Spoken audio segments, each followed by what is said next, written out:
A lot of people tell me, once I close the first deal, I will be confident. Good luck. Good luck. That's the other way around. You need to be first confident to close the deal, because the man with most conviction will win.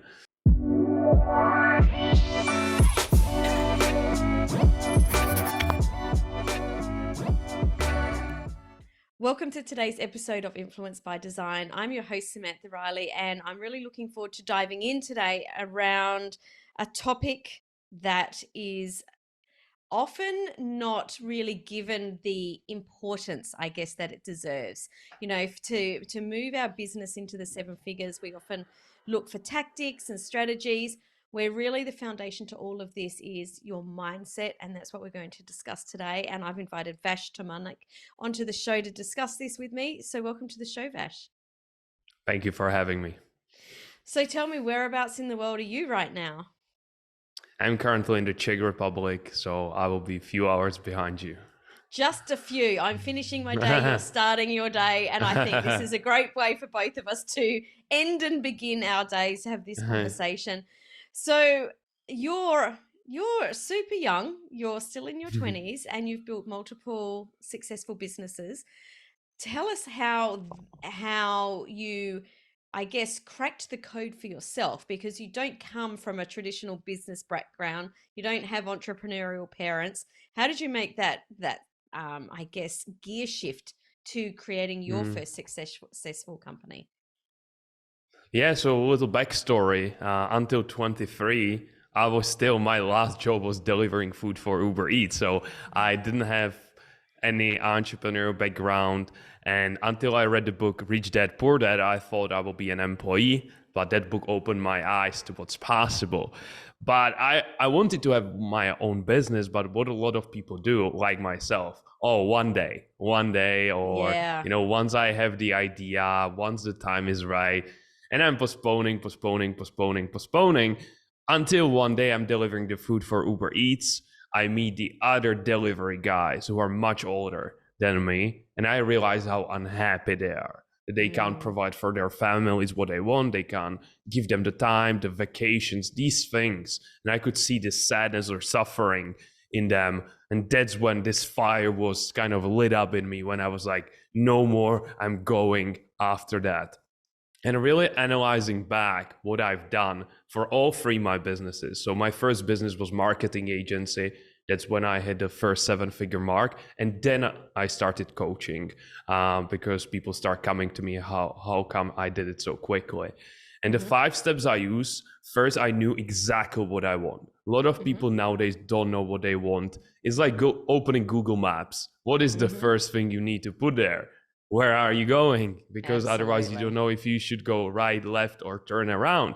So first, I knew exactly what I wanted. But a lot of people can set goals. There's nothing like wow about it. But my second thing was I had a strong reason why I'm not going to give up until I achieve it. So my reason why, one of them was never sit on the bike ever again and deliver the food and be unhappy like these guys. And second, I had my ex-girlfriend back then in another country. So I was always like so sad leaving her. So I wanted to create an incredible life for us. So I would never miss a day. I would never give up because I had strong reason why. Third was I had to be practical. A lot of people don't take practical steps every day to grow the business. So I didn't obsess about my logo. I didn't obsess about my website, because so many people focus on 5 months on logo and website, but they don't have a business. I rather created a logo in 5 minutes in Canva and created my website using some software in, again, a few hours. But what were 3 things I committed to do every day for the next 90 days? I call it 90-day challenge. So 90 days, what are 3 things I will do daily? First, I would record 10 videos to potential customers. That was my outreach to get meetings.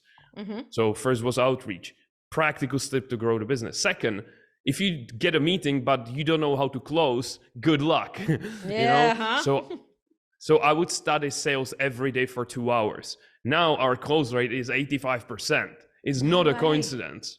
It's not a coincidence. Awesome. So basically I focus on this because I knew once I get meeting, I need to close them. And second, my first goal was to hit $10,000 a month in 90 days. Even though I was delivering food for Uber Eats, no experience, no capital, which was outrageous back then to me. But what happened is I use visualization to get familiar with that number, to get familiar that I can do it. And that was my third step to kind of achieving it. And last step of this framework, we could call it, is I ask myself this: who do I need to become to achieve that goal? Because if you're currently making 6 figures, the guy making 7 figures is far different from you. He acts differently, he thinks differently, he feels differently. And the same was for me. The guy delivering food for Uber Eats is far different from the guy making $10,000 a month and is consider himself a successful business owner. So I had to change myself to get where I'm today multiple times. I love it. Already so much gold dropped there. And you and I have got very similar stories, because I left my first corporate job at 21 to start my first business for exactly the same reason. We were in an open plan office, and I looked around the office one day and it just hit me like a light bulb. No one is smiling. It felt like I was looking into a crystal ball into my future, and I went, I just do not want this. So I totally understand that feeling. Now, you mentioned lots of things there already.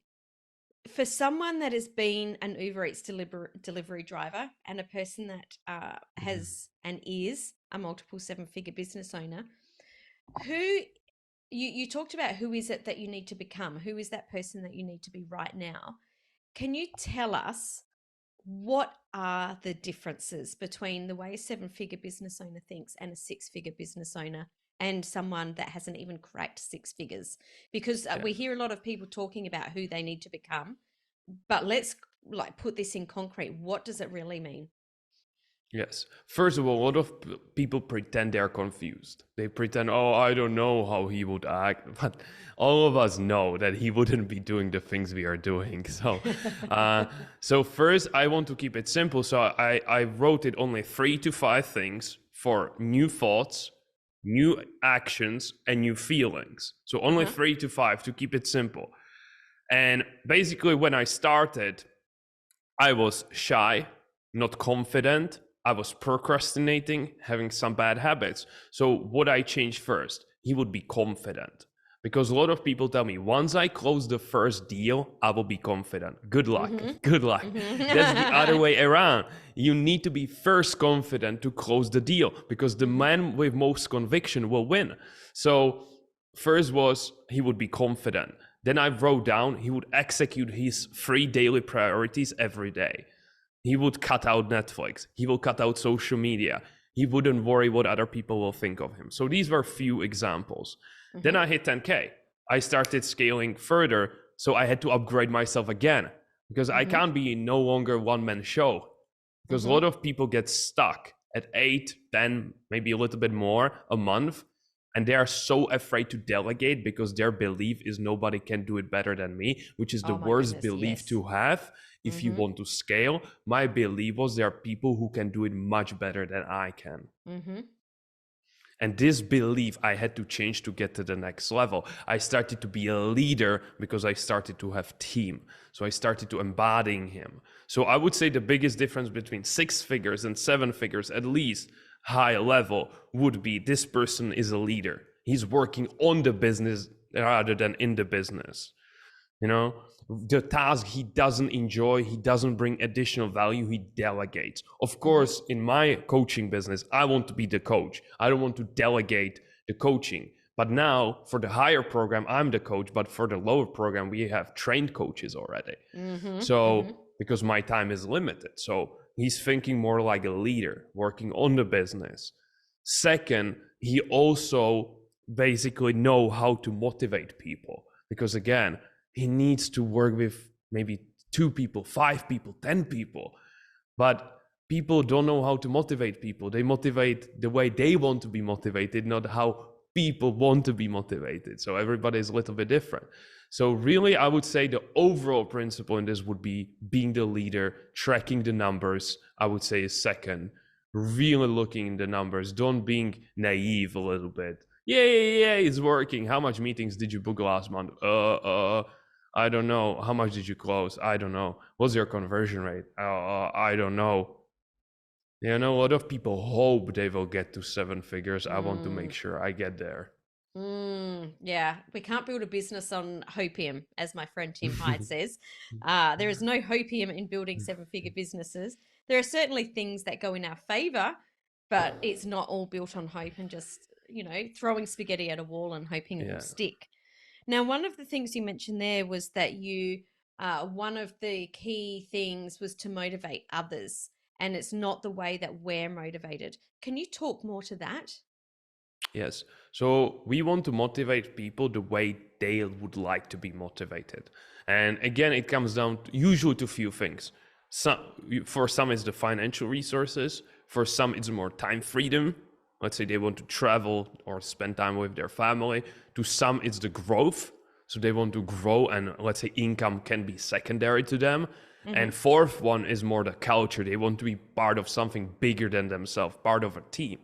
So especially unless you have maybe 20 employees, you should know how all employees are being motivated. So I know, hey, this person wants to pay off his mortgage, so income is very important to him. So he had good month, let me pay him more. Okay, this person on the other hand, for example, wants to take some time off because he loves surfing. Okay, I might give him week off extra, for example. Or this person loves to grow. Okay, I can give him some course or invest in his education.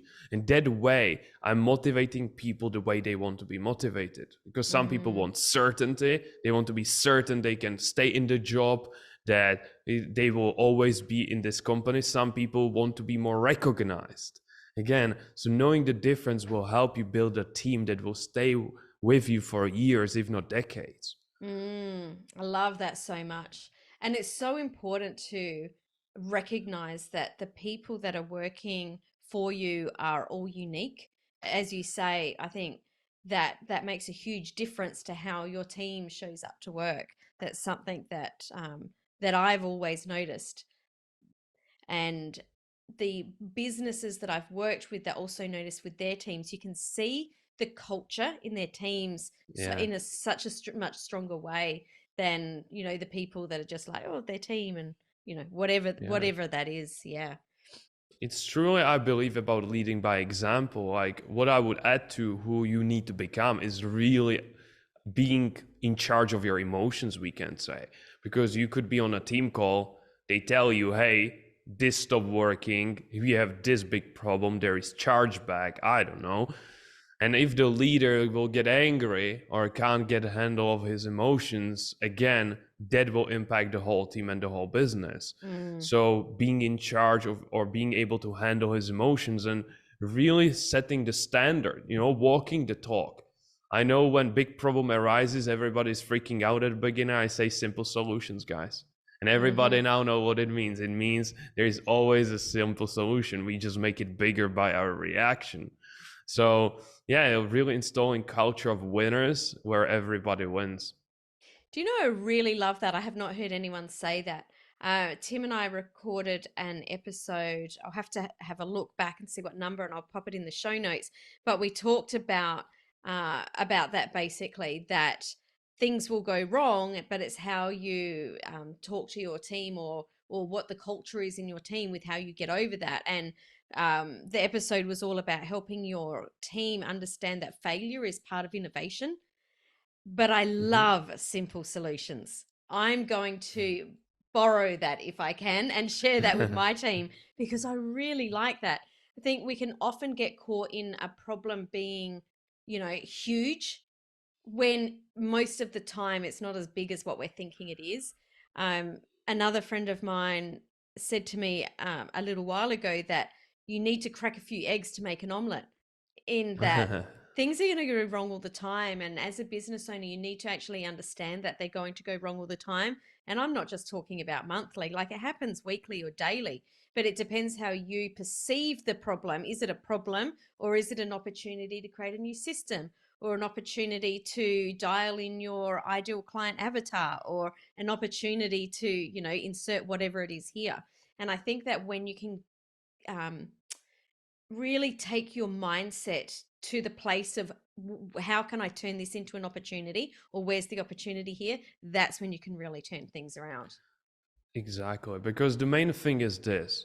I know we were trying to crack the 100K month a few months ago, and everybody was like, "Oh, how we will make it work? This didn't work the way we wanted." I told them, guys, we'll hit 100K month anyway, and then what? Then we probably say, now we go to 200K. Okay, then what? Then we go higher and higher.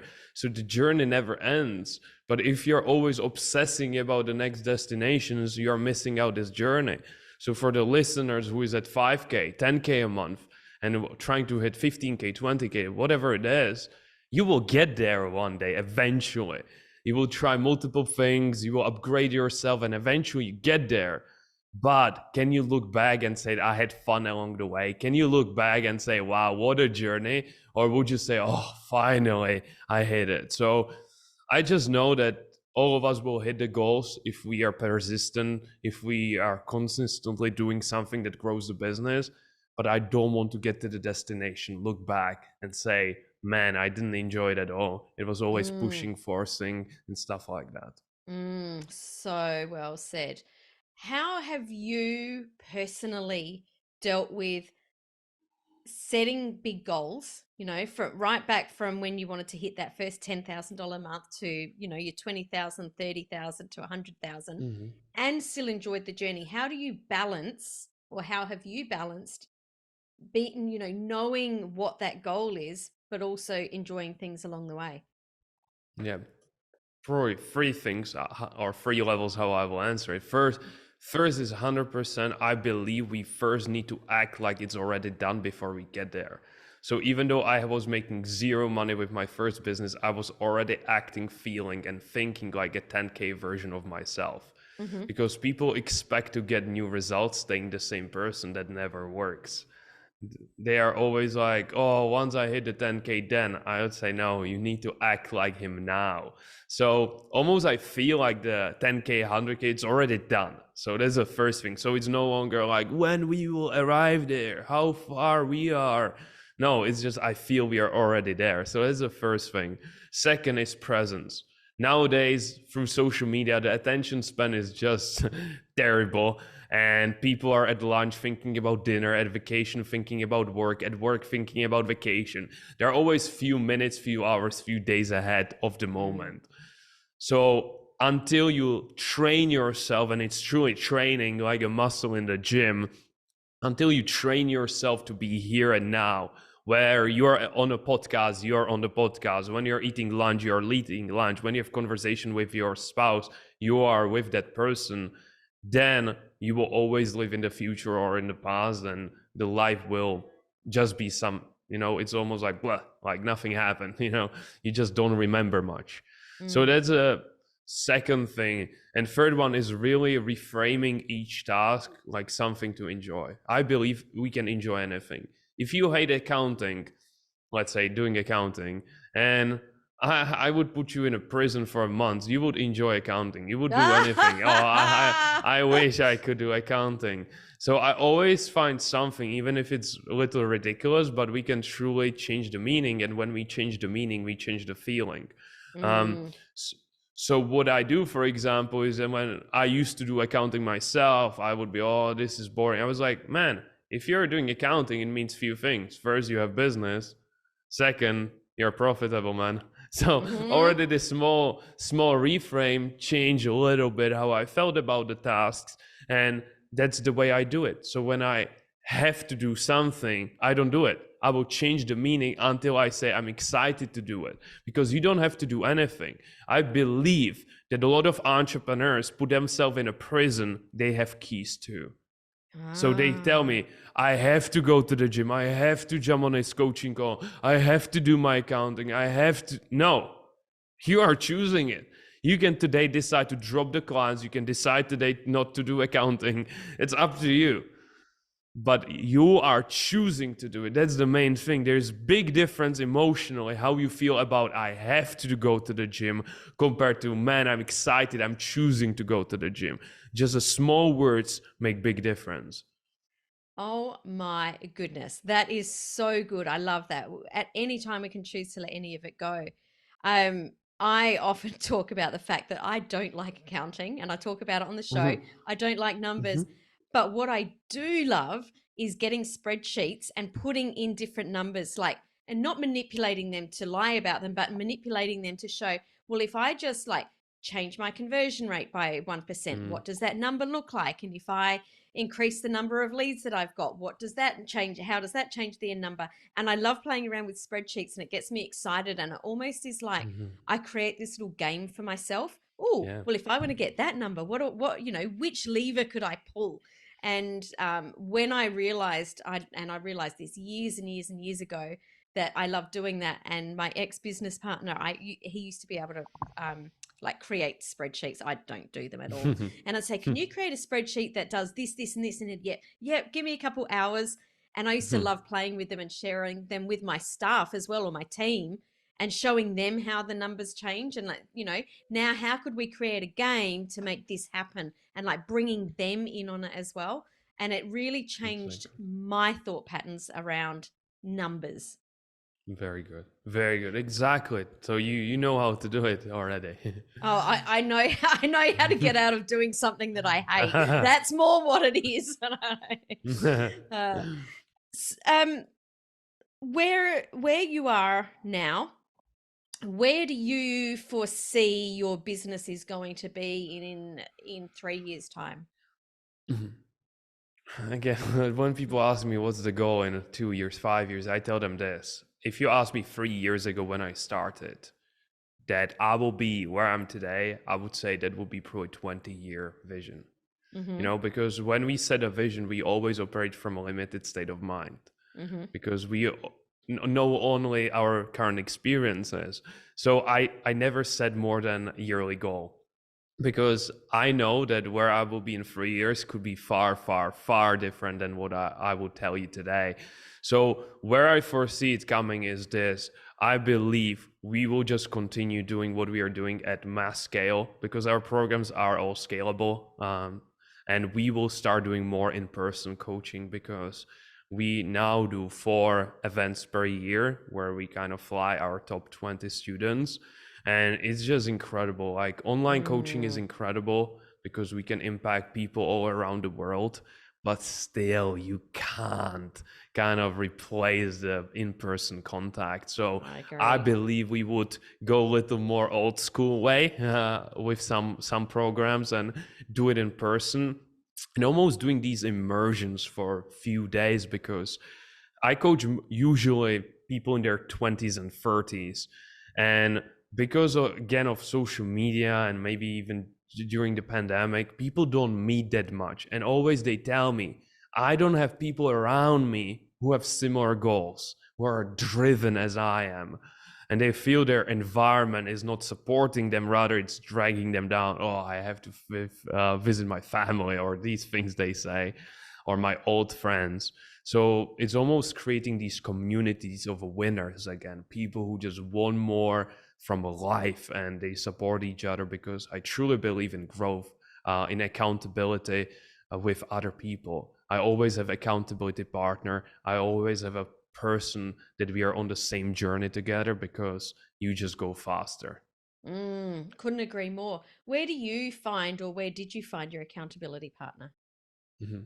Yeah, this is big warning, I would say, is that a lot of accountability partners are not really all in. Mm-hmm. So you might be the one who is like pushing, messaging them, and they just don't message back. So for me, what happened, this was a little coincidence that I created, I believe. I invested in a mentor, so one-on-one coach. And basically I was so showing up like a person he would love to hang out with almost. I was showing up like the leader I wanted to be. I did everything well, that after the 3-month coaching, we stayed in touch. I visited him and stuff like that, and we continued the relationship. So I believe your person needs to get in a circle where he's the worst in a way, because you don't Mm-hmm. want to be the best in the group, because it means that you are not growing anymore. Mm-hmm. Um, so I, and to get to these groups where you will be among the worst, let's say, it still means that you need to bring some value to the table. You need Yes. to show Yeah. up. You need to give some value up front, because this coach really helped me grow myself, really. But he had also side business that was similar to my first business. So I was giving him value for free about how to grow it, maybe how I do certain processes. And I gave value up front, expecting nothing back, but it always, always returns. So yes, I believe a lot of people want to be among high achievers, but they are not high achievers themselves. And I Mm-hmm. know it's painful true to hear, but that's it. They want to be among the top, but what they are bringing to the table. They Yeah. hit snooze button. They are not showing up like the man they want to be or woman they want to be. They are procrastinating or they're having bad habits. Okay, you honestly, you don't belong there. Yeah. So yeah, that's what I would say. Yeah, I love that. You have to show up to be the person that gives value. And it can be, well, we often hear people saying, lead with value first. And what I have found is that even though a lot of people say that, there's only a certain percentage of people that live that. That Yes. they will, they will say, lead with value first, but then, they don't want to be part of giving away some sort of value for free, Yeah. or they don't show up, they cancel Yeah. meetings all the time. So yeah, definitely when you show up as that leader, that definitely helps you to be surrounded by the people that you want to be surrounded by. 100%. 100%. Become so good that people want to be with you. I know, at the beginning, I was just doors closed. I was going all in on myself. Nobody's watching. I'm meditating. I'm improving my skills in front of a mirror. I'm practicing my communication, sales skills, because I was this shy guy. English is not my first language. I was not confident, but I totally, totally transformed myself. And again, I don't probably need to say it. You could probably see it or hear it. So the thing is that I was working on myself behind the doors. Nobody saw it. But Mm. then people started to see the value I can bring, and they was like, I want to take you for dinner. Hey, you're invited to this event.